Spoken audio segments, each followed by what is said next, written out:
કાલાવાડના એક petrol pump પર આમ આદમી પાર્ટીની મહિલા નેતાએ ભારે હોબાળો મચાવ્યો છે। ખેડૂતોને માત્ર 10 લીટર ડીઝલ અપાતું હોવાનો આક્ષેપ કરીને મહિલા નેતાએ પંપ સંચાલકો અને પોલીસ સામે પણ લડી પડ્યા હતા। ગાડીવાળાને 2000નું ડીઝલ અને ખેડૂતો કેમ લાઈનમાં? જુઓ આ આખો વિડીયો। આ લોકો અમને 10 લીટર ડીઝલ આપે છે અને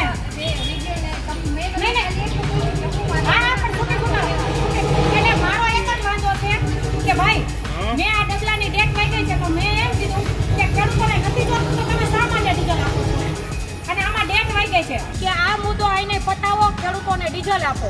તો એ સાહેબે મને આંગળી ચીંધીને એવું કીધું કે તમે કયો એવું નહીં થાય અને ત્યાં ખાખી વર્દીને બોલાવી લીધી અને ખાખી વર્દીવાળા 10 મિનિટમાં આવી ગયા। જ્યાં દારૂના હડા પકડવા પડે છે ત્યાં એને જવાની ટેવ જ નથી અને અહીંયા ખેડૂતો ઉપર રોપ જમાવા આવી ગયા છે।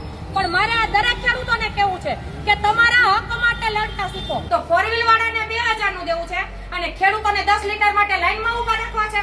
આનું કારણ શું છે? આ તાનાશાહીની સરકાર છે। હવે તો અવાજ ઉઠાવો